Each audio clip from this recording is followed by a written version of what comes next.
إن الحمد لله نحمده ونستعينه ونستغفره ونعوذ بالله من شرور أنفسنا ومن سيئات أعمالنا من يهده الله فلا مضل له ومن يضلل فلا هادي له وأشهد أن لا إله إلا الله وحده لا شريك له وأشهد أن محمدا عبده ورسوله يا أيها الذين آمنوا اتقوا الله حق تقاته ولا تموتن إلا وأنتم مسلمون يا أيها الناس اتقوا ربكم الذي خلقكم من نفس واحدة وخلق منها زوجها وبث منهما رجالا كثيرا ونساء واتقوا الله الذي تساءلون به والأرحام إن الله كان عليكم رقيبا يا أيها الذين آمنوا اتقوا الله وقولوا قولا سديدا يصلح لكم أعمالكم ويغفر لكم ذنوبكم ومن يطع الله ورسوله فقد فاز فوزا عظيما أما بعد فإن خير الحديث كتاب الله وخير الهدي هدي محمد صلى الله عليه وسلم وشر الأمور محدثاتها وكل محدثة بدعة وكل بدعة ضلالة وكل ضلالة في النار. أعوذ بالله السميع العليم من الشيطان الرجيم. بسم الله الرحمن الرحيم. قل هل يستوي الذين يعلمون والذين لا يعلمون. وقال النبي صلى الله عليه وسلم خيركم من تعلم القرآن وعلمه. وقال النبي صلى الله عليه وسلم من يريد الله به خيرا يفقهه في الدين. سبحانك لا علم لنا إلا ما علمتنا إنك أنت العليم الحكيم. رب اشرح لي صدري ويسر لي أمري واحلل عقدة من لساني يفقهوا قولي رب زدني علما.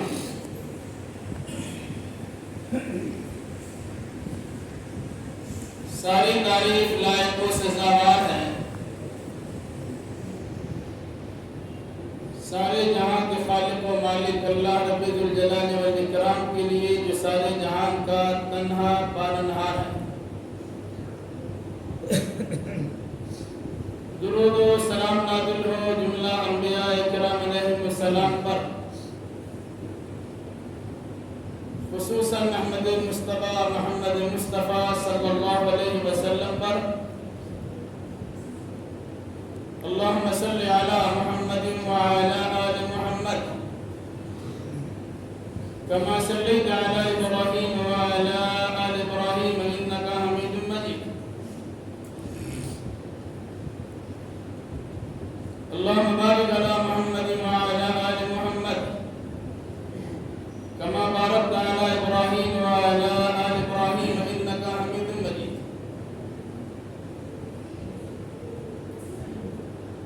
بزرگوں، نوجوان ساتھیوں، پردہ نشین ماں اور بہنوں،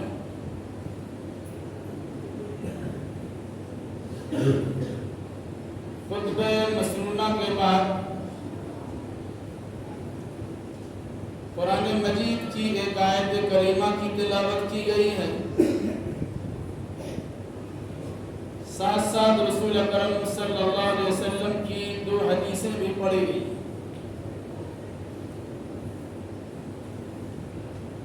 انشاءاللہ الرحمن انہی آیت و احادیث کی روشنی میں کچھ باتیں آپ کے سامنے رکھی جائیں گی. اللہ ہمیں صحیح کہنے، صحیح سننے، صحیح سمجھنے اور صحیح باتوں پر عمل کرنے کی توفیق مرحمت فرمائے. آمین.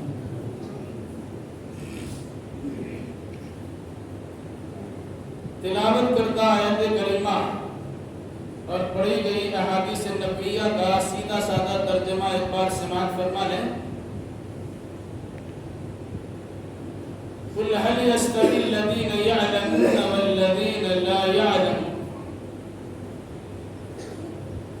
اے نبی محمد صلی اللہ علیہ وسلم سے پوچھئے یا کہیے کیا وہ لوگ جو علم رکھتے ہیں اور وہ لوگ جو علم نہیں رکھتے ہیں کیا دونوں برابر ہیں؟ پڑھے لکھے اور بے پڑھے کیا دونوں برابر ہیں؟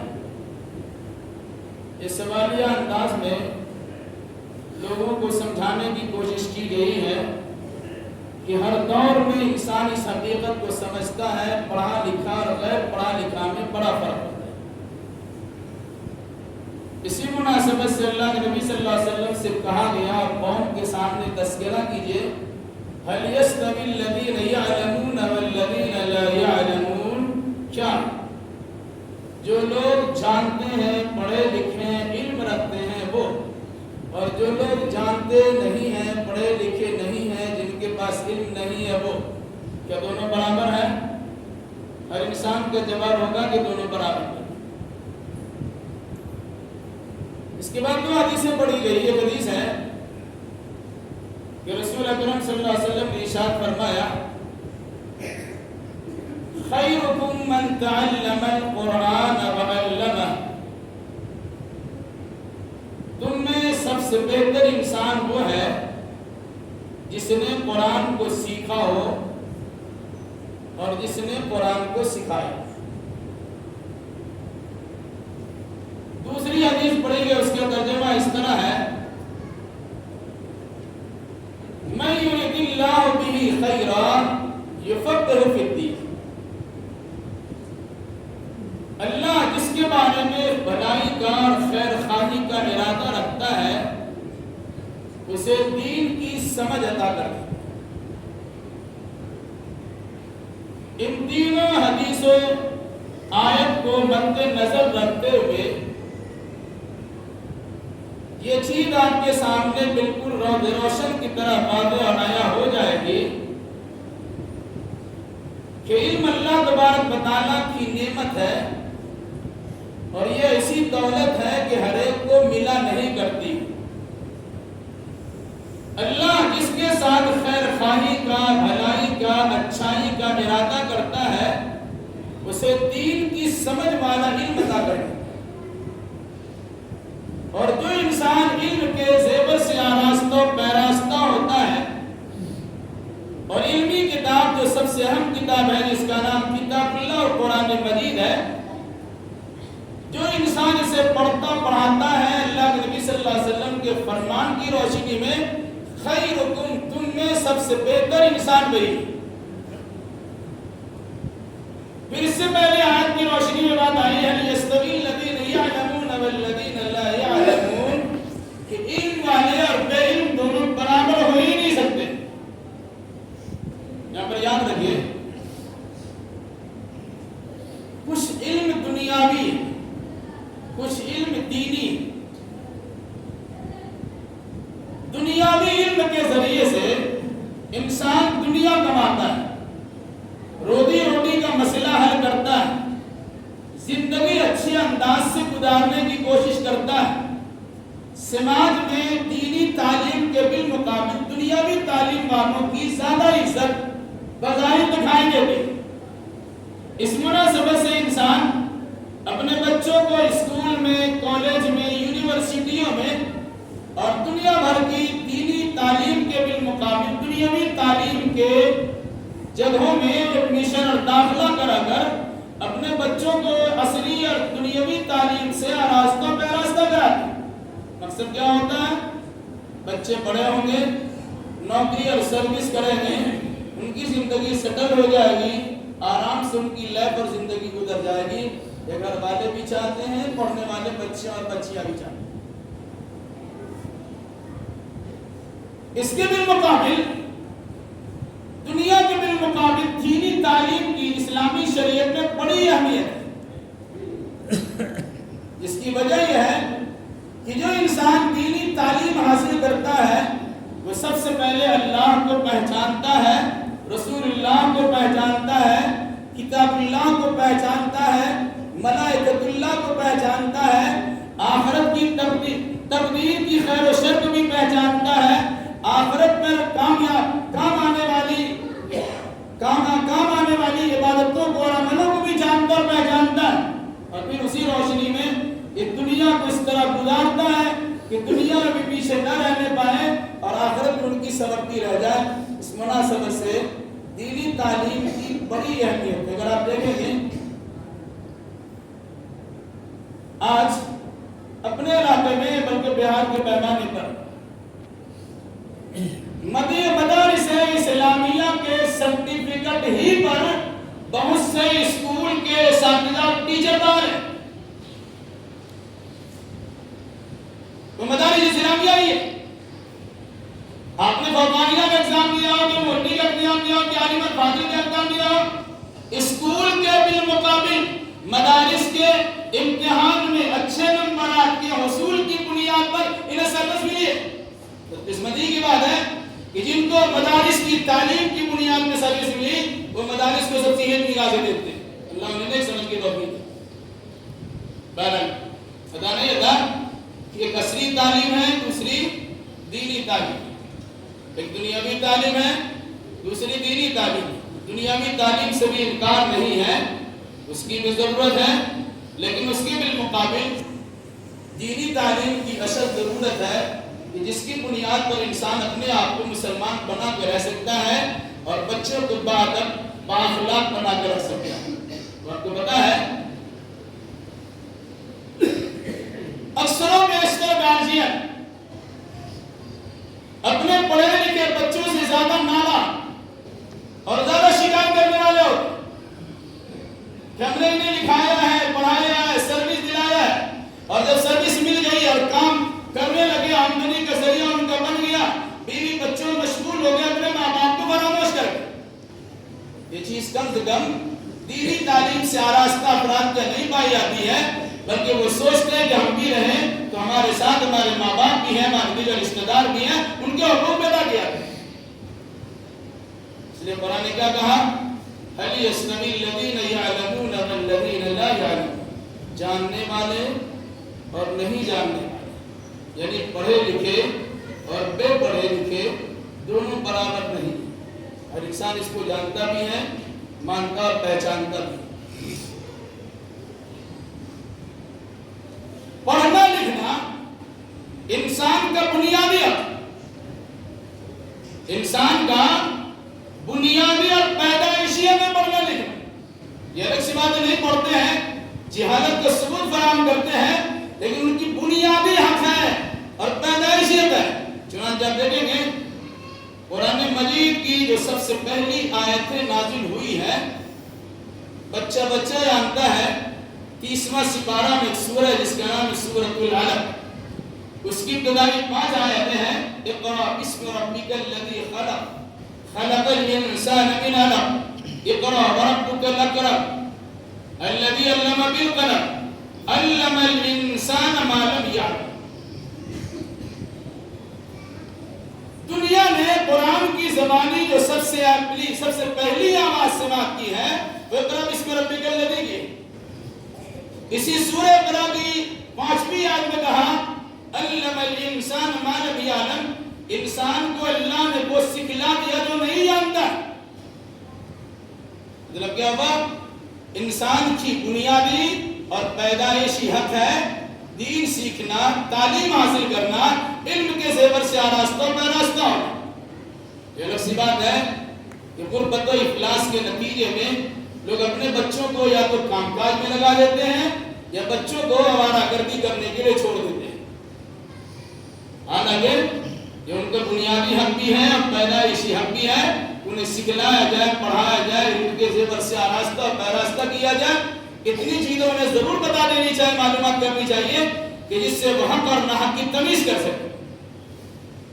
کیا فرمایا؟ علم الانسان ما لم یعلم، انسان کو وہ سکھلا دیا جو نہیں جانتا، پیدا ہوا سیکھ لیا۔ کیسے سیکھتا بچہ؟ وہ آپ کے سامنے ہے، بچوں کے سامنے آپ کی جیسی حرکتیں ہوں گی، بچے ویسے ہی نقالی کریں گے۔ چلنا پھرنا آپ کا جیسا ہوگا، اٹھنا بیٹھنا آپ کا جیسا ہوگا، کھانا پینا آپ کا جیسا ہوگا ویسے بچے اس کی نقالی کرتے ہیں، ایک سیکھنے کا طریقہ بھی ہے۔ دوسری چیز، اگر ہم علمی ماحول میں رہے، بچہ علمی میدان میں رہے، گارجین پڑھے لکھے ہو، ماں باپ بھی زیور تعلیم سے آراستہ پیراستہ ہو، ان کی زبان بڑی اچھی ہو، سلاست و روانی کے ساتھ اردو زبان بہترین انداز میں بولتے ہو، تو بچوں کی ذہنیت پر اور اس کی نفسیات پر اس کے غیر اثرات پڑتے ہیں اور اسی انداز کی جملے بولتے ہیں۔ گاؤں گھر کی زبان بولیں گے، دیہاتی زبان بولیں گے، مادری زبان بولیں گے، بچے اسی زبان کو کیچ کرتے ہیں، نقل کرتے ہیں اور اسی کو بولنا شروع کرتے ہیں۔ ان کے سامنے جیسی زبان بولیں گے، جس انداز سے بولیں گے، جس طریقے سے بولیں گے، اسی انداز سے بچے اسے سیکھتے ہیں۔ ذمہ داری کیا بنے گی کہ ماں باپ دونوں تعلیم یافتہ ہو، اور ایسی تعلیم یافتہ ہو کہ تعلیم و تعلم سے اس کا رشتہ ناتا جڑے ہوئے رہنے کے نتیجے میں ان کی گفتگو علمی ہو، نتیجتاً بچے، چھوٹے چھوٹے بچے بھی ماں باپ کی زبان سے پھول جیسے نکلتے ہوئے الفاظ کی نقالی کرے اور بڑی آسانی کے ساتھ اچھی اچھی زبان بولنا شروع کرے۔ اس کے لیے آدمی سوچتا میرا بیٹا پڑھ لیا لیکن بیٹی کی تعلیم پر توجہ نہیں دیتا، بیٹی کو ماں کے ساتھ کام کاج میں لگا دیا، ہڑیا برتن کے مانجنے میں لگا دیا، کپڑے لتا کے دھونے میں لگا دیا، گھر اور دروازہ اور برآمدہ اور باہر کے حصے میں جھاڑو پوچھا لگانے میں لگا دیا۔ ان کی بس زندگی ایسی رہتی۔ یاد رکھیے گا قرآن میں کہا علم الانسان ما لم یعلم، انسان کو اللہ نے وہ سکھلایا جو نہیں جانتا تھا۔ کیا عورتیں اس انسان نہیں ہے؟ عورتوں کو بھی علم سیکھنا ان کا دینی فریضہ ہے، ان کا دینی حق ہے، ان کا پیدائشی حق ہے، ان کا بنیادی حق ہے۔ اس لیے جس طرح بچوں کی تعلیم و تعلم کا خیال کرتے ہیں، اسی طریقے سے بچوں کی تعلیم و تربیت کا خیال کرنا آپ کی دینی ذمہ داری ہے۔ کیسے ہوگا؟ رسول اکرم صلی اللہ علیہ وسلم کے زمانے میں جہاں مرد خطبات جمعہ کی سماعت کے لیے جمعہ کے دن مسجد میں تشریف لایا کرتے تھے، وہاں عورتیں بھی مسجد نبوی میں شامل ہوا کرتی تھی، پنج وقتہ نماز بھی پڑھتی تھی، جمعہ کی نماز کا خاص اہتمام بھی کرتی تھی، عیدین، عید، بقرعید کے نماز میں ان کی شرکت ہوا کرتی تھی۔ مقصد کیا تھا؟ ہفتہ واری اجتماع جمعہ، ہفتہ بھر کا پورا پیغام دیا جاتا ہے، اس پیغام کو مرد بھی سنیں گے، عورتیں بھی سنیں گے۔ سالانہ 2 مرتبہ اجتماع کرائے جاتے عید بقرعید کے، وہاں مرد بھی شامل ہوں گے تو عورتیں بھی شامل ہوں گی۔ اسلامی پیغام کو سننا ان کے لیے بھی ضروری ہے تاکہ گھریلو ماحول میں، خواتین کے میدان میں وہ اس قسم کے کارناموں کا انجام دے سکے۔ اس مناسبت سے عورتوں کی شرکت جمعہ کی نماز بطور خاص ہوتی تھی، اور عید بقرعید میں عورتوں کو شامل بھی کیا جاتا تھا۔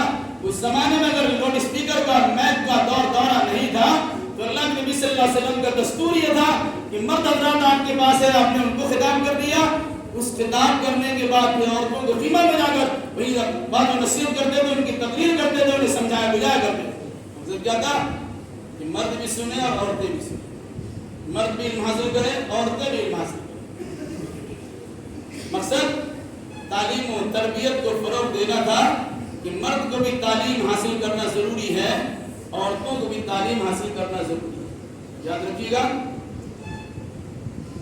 عورتوں نے اللہ کے نبی صلی اللہ علیہ وسلم سے مطالبہ کیا۔ کیا مطالبہ کیا؟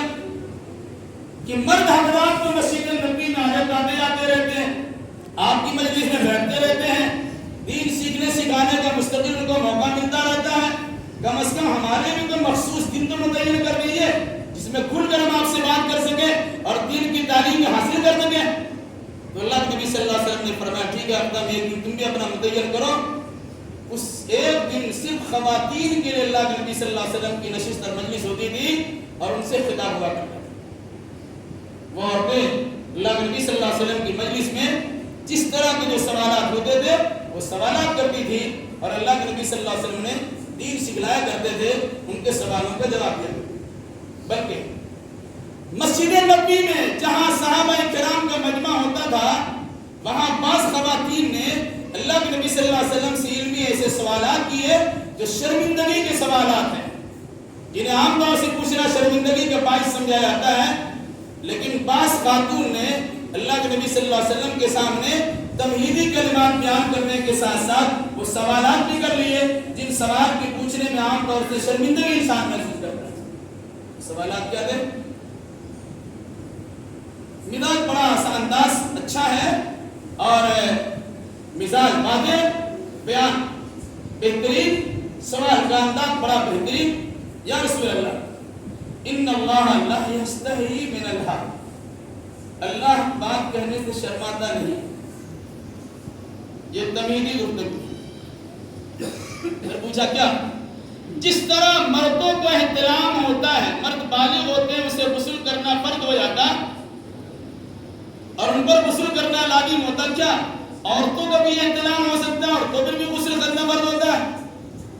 اللہ کے نبی صلی اللہ علیہ وسلم نے فرمایا ہاں، عورت مرد دونوں کے لیے مسئلہ ایک ہی ہے، اگر وہ بالغ ہو جائے اور ناپاکی سے دو چار ہو جائے، احتلام اور انزال کی کیفیت پیدا ہو جائے، ان کو بھی غسل کرنا ہے۔ اندازہ لگا اس قسم کے سوالات عورتیں مردوں کے مجمع میں کر سکتی ہیں، لیکن صحابیہ نے اللہ کے نبی صلی اللہ علیہ وسلم کے سامنے اس مسئلے کو اس لیے پوچھا ہے کہ نہ جاننے کے نتیجے میں عورتیں غلطیاں کرتی چلی جاتی ہے کہ مردوں کو بھی پتہ چل جائے، عورتوں کو پتہ چل جائے کس طرح سے غسل کرنا ان پر فرض ہوتا ہے۔ تو خاتون نے مسجد نبی میں مردوں کے سامنے سوال کیا، بلکہ حضرت عائشہ رضی اللہ تعالیٰ عنہ کا قول نقل کیا جاتا ہے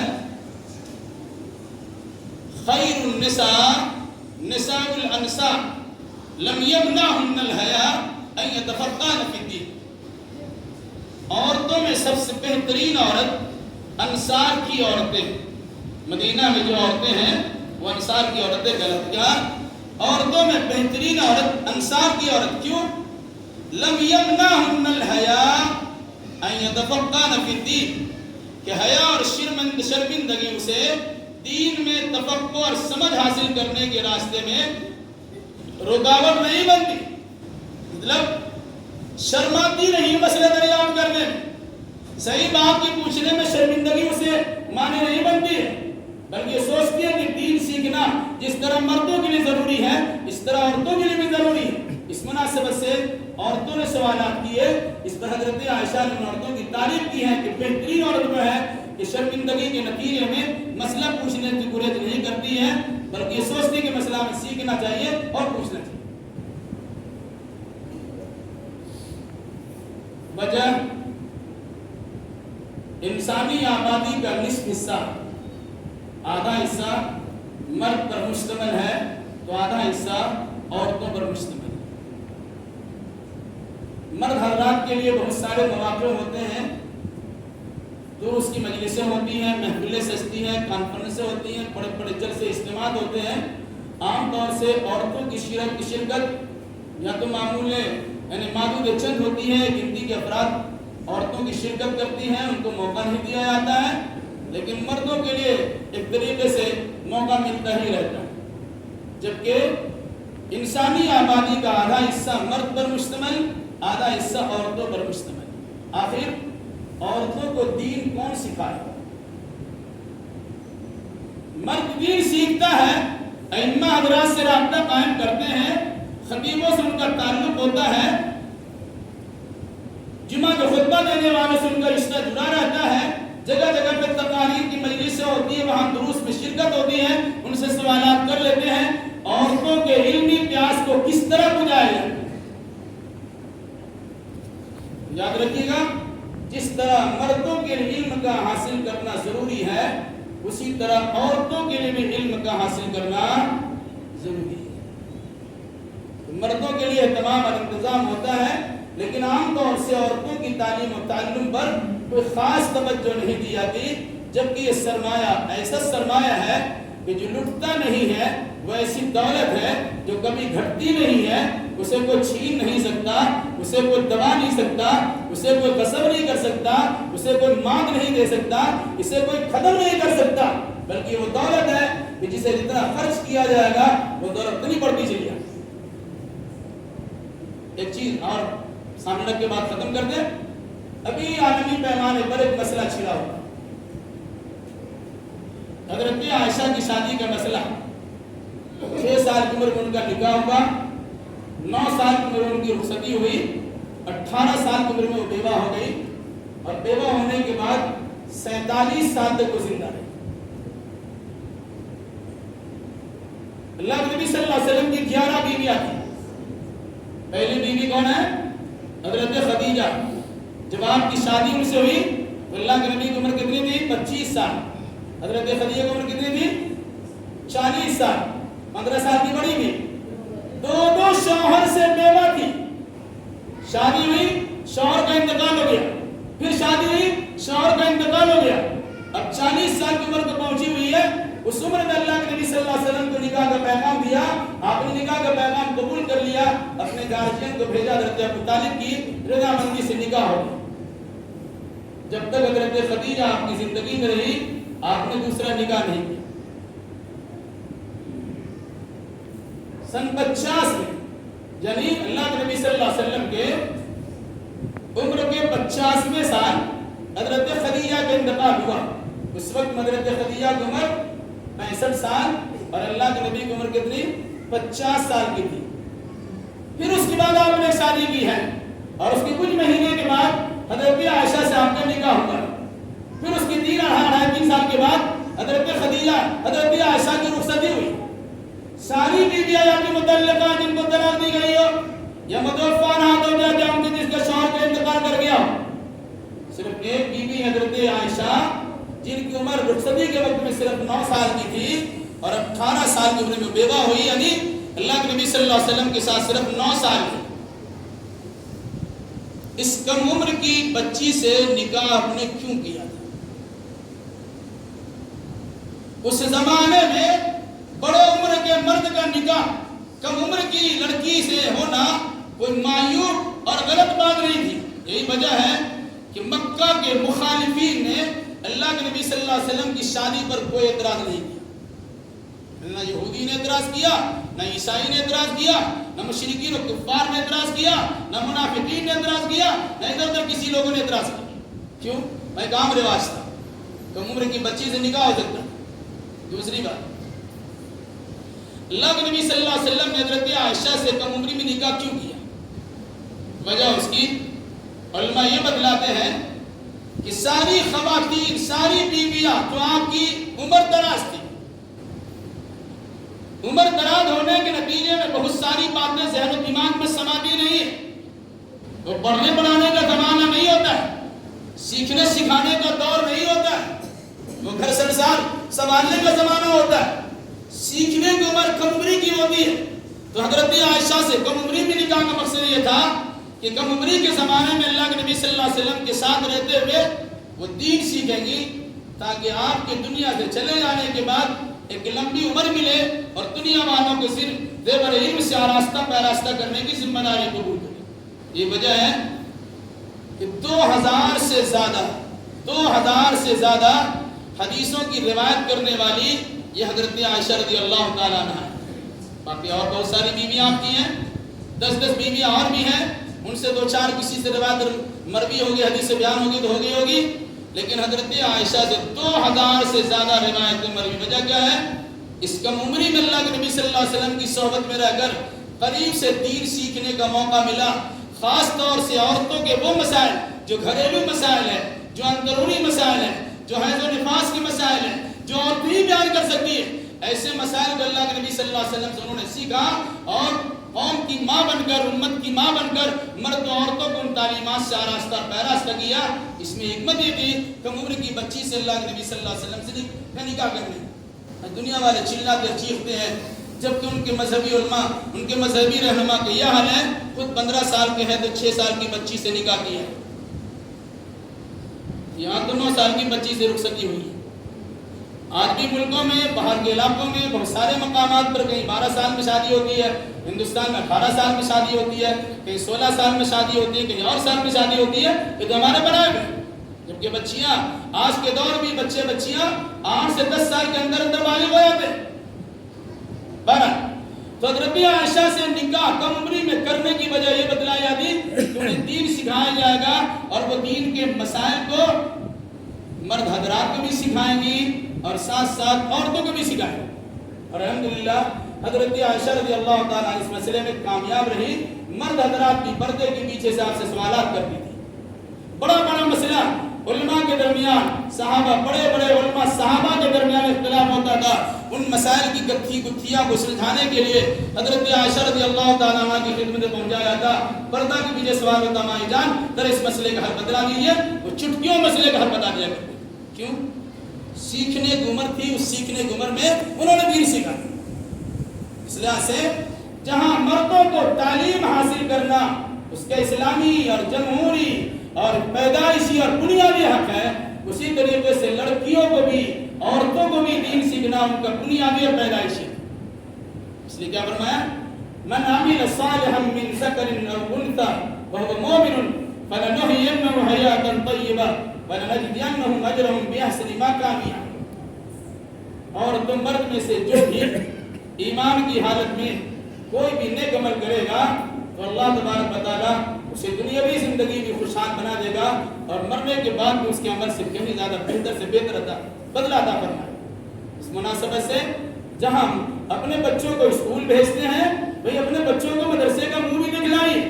جہاں آپ کی بچیاں اسکول کی تعلیم کی زیور سے آراستہ ہوتی ہیں وہی مدارس اسلامیہ میں اپنی بچیوں کو بھیجنے کی کوشش کریں. جہاں آپ کو اپنی بچیوں کے ٹیوشن ٹیچر کے پاس بھیجنے میں کوئی شرم آسار محسوس نہیں ہوتا، وہاں بے پردگی ہو جائے، الٹی سیدھی حرکتیں ہو جائے، اس پر آپ کو کسی قسم کی فکر نہیں ہوتی، وہیں اس مدارس کا بھی خیال کیا جائے جہاں دینی تعلیم کا بندوبست کیا جاتا ہو. اپنی بچیوں کو وہاں بھیج کر انہیں دین سے آراستہ پیراستہ کرنے کی کوشش کیجیے. میرے بھائیوں میری بہنوں، اس حقیقت کو سامنے رکھیے. بڑا علاقہ کو دیکھا گیا ہے، بڑے شہروں کو دیکھا گیا جہاں دینی تعلیم کے گہوارے بنائے گئے، مدارس و جامعات بنائے گئے.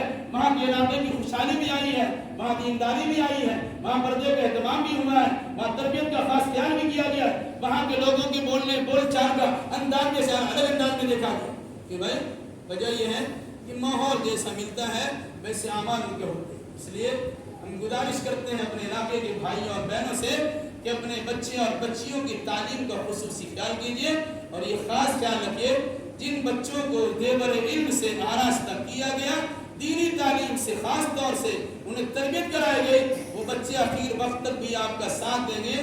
وہ گالی گلوچ نہیں کریں گے، مار پیٹ نہیں کریں گے، گھر سے دھکے دے کے نکالیں گے نہیں. وہ دال روٹی کھائیں گے تو آپ کو بھی کھلائیں گے، اپنے ساتھ رکھنے کی کوشش بھی کریں گے. تو کیوں نہ ایسی تعلیم دی جائے اور ایسا علم دیا جائے کہ جس کے ذریعے سے دنیا بھی ان کی سبھی رہے اور آخرت بھی سبھی رہے. اللہ تعالی ہمیں اور آپ کو جملہ مسلمانوں کو کتاب اللہ اور سنت رسول اللہ کی روشنی میں حقیقت حال سمجھنے سمجھانے اور اسی مناسبت سے عقیدہ ایمان بجا لانے کی توفیق عطا فرمائے.